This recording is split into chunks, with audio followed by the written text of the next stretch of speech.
Hi everybody! Thank you so much for joining me on my channel today. Today I am making a layout for the Paper Crafting YouTubers Facebook group. This is for the August top, which is called Ice Cream and Lemonade. Now I don't believe I have any photos of anyone in my family drinking lemonade, but we do have quite a few photos of us eating ice cream or ice cream related photos. So I thought that I would pick an ice cream theme for this layout. I'm starting off the layout with a sheet of pattern paper from the photo play collection called For the Love of Summer. And I just love the way this pattern paper is really colorful, but it's still very subtle. And I thought this would be a great background paper for my layout. You can see here that I'm taking some acrylic paints and I'm splattering them on the background. I chose the colors based on the colors that are in the pattern paper, and I put a little bit in my tray there, and I add lots of water. And then I want the splatters to be small, so I'm taking my scissors and I'm just tapping them on the paintbrush, and that generally makes very tiny splatters. So you can see I have a light pink, a more intense, like hot pink kind of color, and then I have a lime green, and now I'm adding some yellow splatters. And I had to keep going back and adding more water to the paint because if the paint is too thick, then the paint doesn't splatter. And then I thought I would add some white splatters as well, just to lighten up the background a little bit.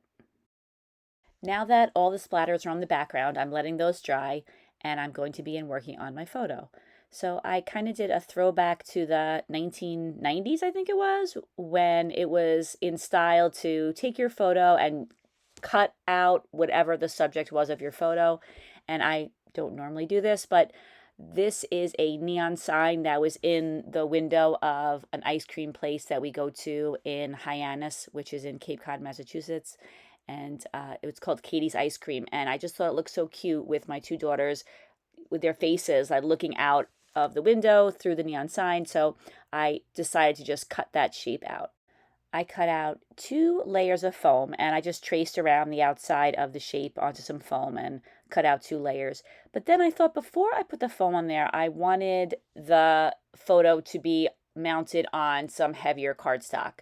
I used a scrap of 120-pound cardstock, and I felt that if the photo was mounted on that, then it wouldn't bend. So I mounted the photo, and now I'm going to start my embellishment process.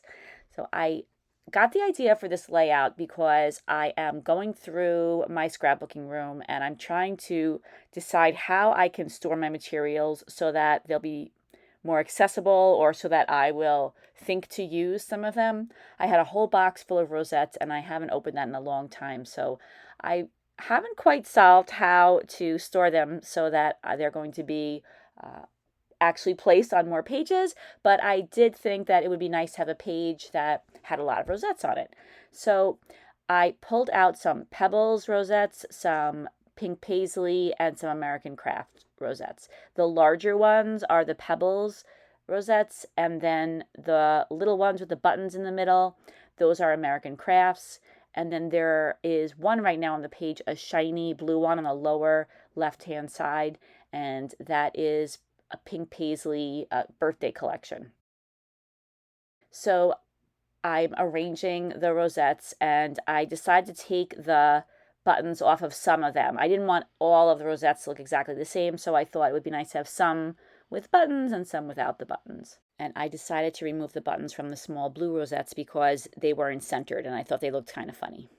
And normally I like to include as much of the process of making decisions about the layout as possible, but for this particular page, I moved those rosettes around the page for such a long time. It was a little ridiculous. So you could see that this is where the rosettes ended up. I tried to spread out the colors and I tried to make a shape with the rosettes that I liked. The larger Pebbles rosettes, those had some jewels in the center, and most of those fell out in the package. And I wanted to put something a little larger than just a small jewel in the center, so I found a few different things in my stash. I found some Recollections epoxy stickers. There's one that has an ice cream cone on it and one that has cherries on it.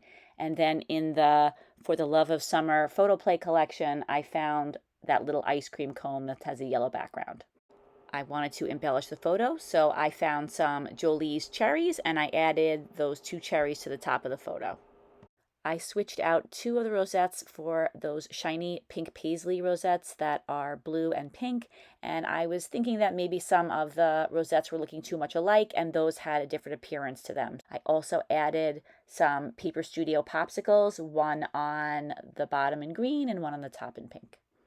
And now I'm going to be working on my title. I Googled ice cream titles and I got a list of suggestions of what you could call your ice cream shop if you wanted to open one up. And one of them was What's the Scoop? And I thought that was a cute idea. Maybe not the most original idea in the world, but I thought it would be a good title for this layout. So I used some Jillibean Soup letter stickers in turquoise. And I've had these pink letters in my stash for a long time. I love them. They're epoxy and they are sparkly, and I was so excited to use them. I thought they were a great color and a great size for this layout. These letters are Sticko brand, and unfortunately there was only one of each capital letter in a set, so I had to dig into the second set just to write this one word. But that's okay. That's what the letters are there for. So I was really happy though with the way that these letters went with the rest of the embellishments. I moved the title around quite a few times and I straightened it out off camera because that takes me a long time to get everything just the way that I want it and nice and straight. But I had to decide whether I wanted it to be part of the big cluster or separate. I had it just far enough away that it was neither combined with the cluster or separate from the cluster. So I moved it a little bit down and then I added a cherry to the letter O. I wanted to add some small embellishments around the outside of the large cluster. So I found some enamel shapes. I found some blue hearts and some pink arrows and some yellow stars, and I added those in a couple of different places on the layout. I really love this piece of paper. I love the way it has all the different colors that are on the layout on it. So I decided that I would back the entire layout with it. So I cut down the layout a little bit. And then I realized there were a few things that weren't glued down. So I went back and I attached them down. And now I'm just putting some ETG adhesive along the border. And then I just put a little bit on the background piece of paper as well. And I attach that down. You could see some things need a little bit of extra glue. And I do go back in and reinforce everything on the layout. And even though I put some glue on it, it hadn't dried yet. So that little yellow ice cream circle had fallen off, so I do put that back on. And that is the last touch on this layout. Some close-ups are coming up. Thank you so much for watching this video, everyone. I hope that if you like it, you'll give it a thumbs up. In the description box, you'll find the links to all the other ladies who are following along with this challenge. I always look forward to watching all the videos in a hop, and I hope that you'll do the same. I just want to say thank you so much to everybody for watching my videos, for liking, subscribing, commenting. I couldn't appreciate it more. Thank you very much, everybody. I hope you have a great day, and I'll see you again soon. Take care. Bye-bye.